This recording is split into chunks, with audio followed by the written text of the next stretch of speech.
Hello everyone, it's Hannah here from Virtually Fluent. Today we are looking at two very important and useful words in English, although and however. The way that these words are used grammatically, the way they're written, and also their position in a sentence is completely different. So we're going to review those rules in today's video. But if you want to practice this further with some activities, quizzes, and online games, you can head over to our However and Although course. I've left the link in the description below.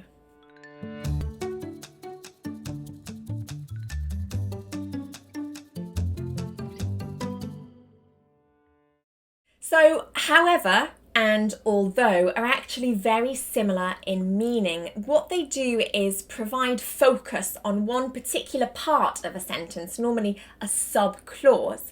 So today we're going to look at the forms of both of these words, how they work and where they should go in a sentence. Let's start with the first one, which is however. Now, however is a conjunctive adverb. Scary name, don't worry about it. This is just the grammatical form of the word. And it basically means that we have two clauses brought together by this word, however. Now, the important thing is that both of these clauses are contrasting ideas. So they kind of say the opposite things. Think of however as the same as but or nevertheless. They all have that same meaning. For example, I'm tired, however, I'm going to continue studying. Now, note where the however is in this sentence. It's right in the middle of the sentence, in the middle of these two contrasting ideas. I am tired, in the middle is however, I'm going to continue studying.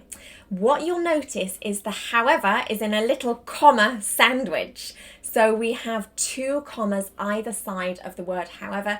This is essential. This is part of the grammar of the word however. We need two commas either side. Sometimes you will see a semicolon before the word however, which is also possible.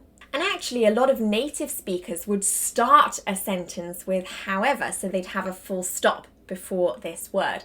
Now, grammatically, in the past, this was not correct, but because English is always evolving, more and more people are using however like this, in the middle of the two clauses with a full stop before.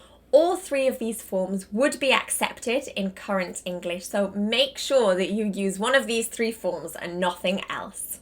Now, the second word was although. Again, the scary name as a subordinating conjunction. Don't worry about that, just the grammatical name. And this has the same function. It also talks about two contrasting ideas brought together by one sentence. But these ideas tend to be more combined. It's not two completely separate ideas. There's a little thread that connects both of them, and although is this thread that connects both of these parts together. The way that we might see this word being used is although, then there's an exception to the rule, and then you talk about the main rule. That's kind of the structure of although. A typical synonym might be in spite of, which also has a completely different grammatical form. For example, although I am tired, I'm going to continue studying. Now note where the although is in the sentence. It's the first word in the sentence. Now, when we use the structure although, it's really specific. We have two alternatives. The first one is just like this, where we start with the word although, and then we talk about that exception to the rule, I'm tired, which we're going to call clause 1. Then we have a comma, really important, and then we have clause 2. I'm going to continue studying.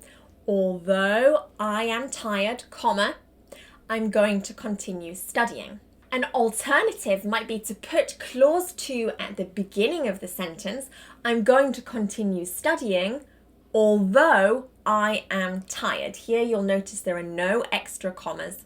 So we have clause 2, although, clause 1. So actually we have all three of these sentences. I am tired, comma, however, comma, I'm going to continue studying. Although I'm tired, comma, I'm going to continue studying. Or I'm going to continue studying, although I'm tired. No commas. So all three of these sentences are now grammatically correct, and they actually tell us exactly the same information.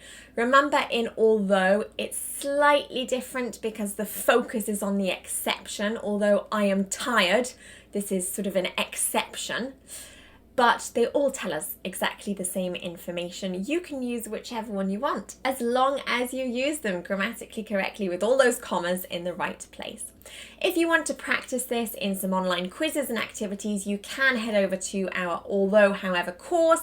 The link is in the description below. And don't forget to follow us across all social media. We have Facebook, Instagram, LinkedIn, Pinterest. Find us anywhere. We post lots of free content. And of course, if you enjoyed today's video and learned something, please help my channel grow. Give us a like, and of course subscribe to my channel in order to see lots of other videos that talk about English grammar, pronunciation, vocabulary in everyday situations.